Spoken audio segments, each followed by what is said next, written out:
A couple things I've been thinking about the last couple days. You know, starting that Land Raider project that I did, and in the train that I've done in the past couple weeks too. You know, these are a couple things that they've never been super easy. You know, tackling projects that big. But a couple things that I've done that have made it much more enjoyable and a bit easier, easier to tackle. You know, the one thing that I'm not going to do uh, is tell people how to paint their shit. You know, there's 10 million guys on the internet that's, you know, whoring out their professional tips and tricks on how to paint stuff. And I feel a little bit contradictory things on both of those approaches. You know, when I first started playing this game back in 2003, uh, nobody taught me how to paint anything. Granted, I do have a bit of a background in art, um, but everything that I've done has always kind of been self-taught, especially since there was no TikTok, no real YouTube tutorials, and all you had was the fluff pictures from codexes in the core rulebook. And not everybody's artistically inclined, so you know, a lot of these tutorials are probably pretty good for people. So I'm not going to throw shade at them, but there's a lot of guys out there that are just like, follow me and I'll show you how to paint like a pro. And oh, okay, sure, why not? In the past, when I've painted vehicles, typically the armies that I've done, with the exception of my orcs,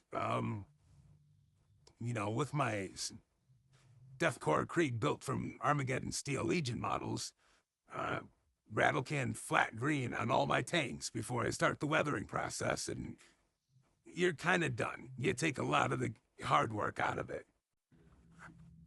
With these Iron Wolves, you know, my entire Iron Wolves theme, I went with a more of a heresy look with a dark gray color, so dark gray flat back black primer was pretty much what I had used starting my dreadnoughts and the one Land Raider that I've done. But with the airbrush that Bree got me, um, you know, now I can do a highlight and low light, but relatively speaking, the priming process went very fast. And what I will say, uh, getting a cheap bundle of makeup brushes from Amazon has been every worth of the $7 that I bought for the pieces of shit. And then the other caveat is the airbrush paint that I use. Not so much the things that came with my airbrush kit, but the Citadel air paints.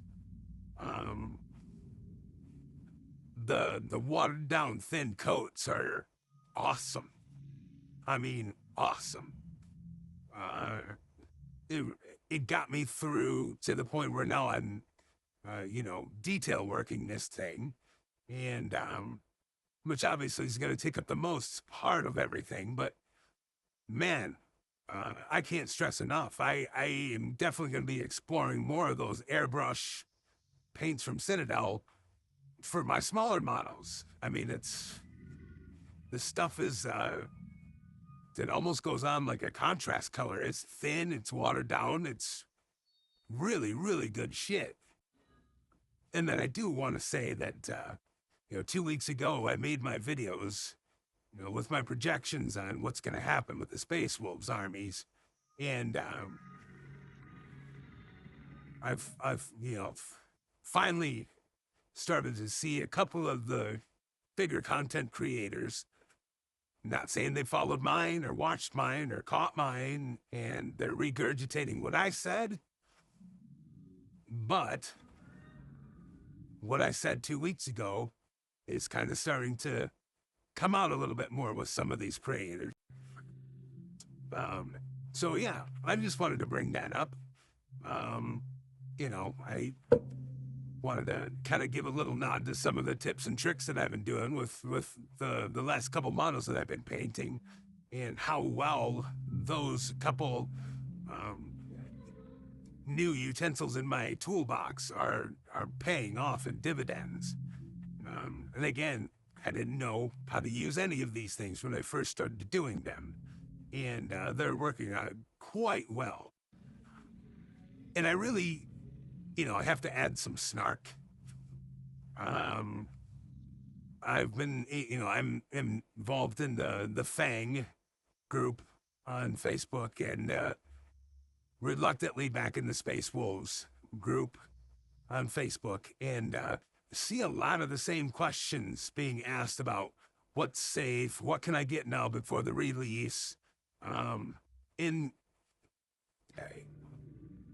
dumb questions, a lot of dumb questions. We all kind of have to go through the process of buying things that don't end up working out, and or working with the cards that were dealt when we buy things. Are people that dumb that play this game? It would seem yes. I mean, going forward at this point, really the only things that would be safe would be Combat Patrol Box, Ragnar, or Blackmane. That's the safe bets. I don't know, bro. But I guess,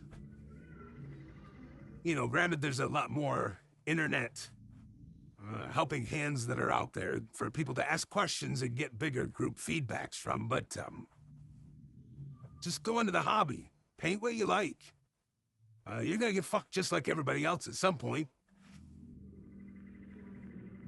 Just how that goes. We all buy crap, and a new edition comes out and you can't really use it anymore, but I think at the end of the day, the hobby end of things is paint what you think is cool, paint it to the best of your ability, hunt around on the internet for some different techniques and try them out. See which ones work the best for you.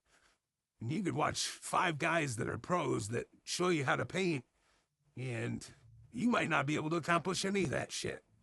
So grab your brushes, test out a few different things and a few different techniques, and use the ones that work the best for you. You can buy the best gun on planet Earth, and if you can't shoot it, that doesn't mean shit. You can buy the shittiest gun on planet Earth and be an absolute wizard with it. Self-taught is always the best teacher. The mistakes and the fixes, and yeah. Quit asking these other retards for what their thoughts are. And for God's sakes, build your army to your vision. Not somebody else's vision. Build it to your vision. And learn the skills that you need to learn to build it to your vision. Or do what all the new meta chasers do. Go buy your shit.